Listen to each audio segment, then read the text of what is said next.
In 1999, a man walked into a Wells Fargo bank in Albuquerque, New Mexico, and calmly demanded cash. His demeanor was unsettlingly composed. No threats, no chaos. Just a simple request for money. But this wasn't for him. He claimed it was for a higher cause, to help poor Native Americans and address the injustices they faced. It almost sounded noble, right? But soon, the true nature of his robberies would come to light, and the city would be gripped by fear. Byron Chubak's first robbery was executed with an eerie calm. On that fateful day, he walked into the Wells Fargo in Albuquerque, exuding a sense of quiet confidence. As he approached the teller, he simply demanded cash. No guns, no shouting, just a cool, collected man asking for money. The teller, caught off guard, complied with his request, handing over the cash without causing any alarm. The robbery was over before anyone had time to react, and Chubak walked out like a man on a mission. At this point, no one suspected that they were dealing with a man capable of such violence. The calmness of the robbery made it seem almost noble, as if he truly believed he was doing something for the greater good. But what he didn't know was that this moment of control would be the calm before a storm of violence and chaos that would rock Albuquerque to its core. Within hours of his first successful heist, Chubak struck again. His method was swift, his actions precise. In a span of mere hours, he robbed several banks in a single day, leaving no trace of his identity.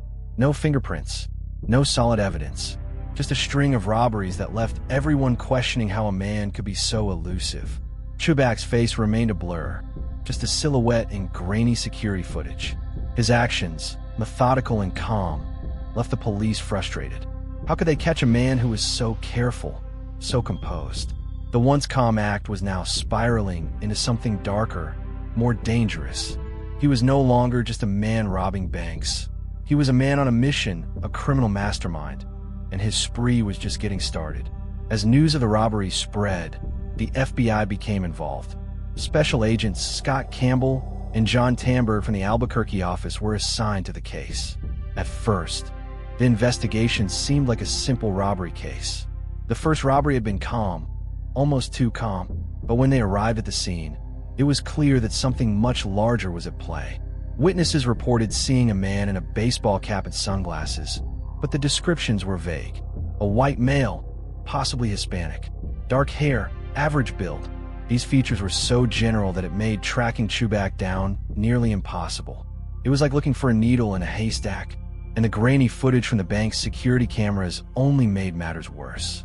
But one thing became clear: Chubak was careful. He knew how to avoid being caught. No fingerprints, no clear footage. He was a ghost.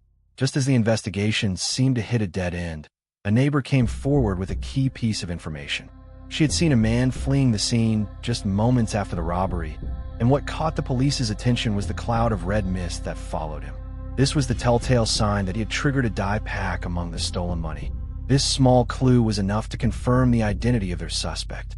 The witness provided the license plate number of a vehicle seen fleeing the scene, and when the FBI ran it, they uncovered a surprising connection. The car was registered in Nevada, but it was linked to a motel in Albuquerque, suggesting that Chubak was just passing through.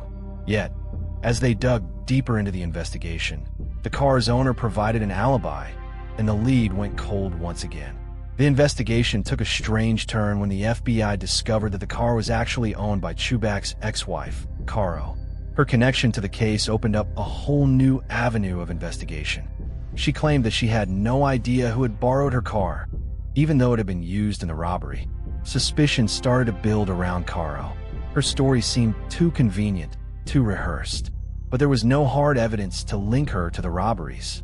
The car was parked in its usual spot when she left for work, but she mentioned it was lower on gas than when she left, which raised suspicions. The investigation seemed to have hit a dead end again, but the FBI wasn't ready to give up. Chubak's robberies continued, with each one becoming more violent and reckless. He was no longer the composed figure who had calmly walked into the Wells Fargo bank. Instead, he was taking more risks, becoming bolder with each heist. He moved behind teller counters, demanding cash from multiple drawers at once. His behavior grew more erratic, and it became clear that he was desperate. Chubak began to make strange and disturbing statements during his robberies, claiming that the stolen money was going to starving children in Mexico. This twisted narrative was his way of justifying his crimes. But the FBI suspected that his real motive was much darker. He was financing a drug habit and nothing more. The media caught on to Chubak's self-proclaimed mission to help others. They dubbed him Robin the Hood, playing on his claims of using stolen money to help the less fortunate. But the FBI wasn't fooled. They knew that he wasn't robbing banks to help anyone. He was a criminal, and his charity story was just a mask. Witnesses reported that during some of the robberies, Chubak would even joke about being Robin the Hood. His fame started to spread, and the FBI feared that his notoriety would only fuel his delusions. He began to enjoy the attention, reveling in his newfound infamy. But behind the mask of a Robin Hood figure was a violent, dangerous man who would stop at nothing to escape the law. As Chubak's spree continued, the FBI and local law enforcement intensified their search. But every lead seemed to go cold. Months passed with no major breakthroughs. It wasn't until Caro came forward again, this time with crucial information, that the investigation took a dramatic turn. She revealed that the man behind the mask of Robin the Hood was none other than her ex-husband, Byron Chubak. The FBI quickly mobilized, preparing to arrest him. But as agents entered her apartment, a tense standoff ensued. Chubak arrived at the apartment, and agents were forced to hide, weapons drawn, ready for anything. What happened next would change the course of the investigation forever. As Chubak approached the apartment, the atmosphere became charged with tension.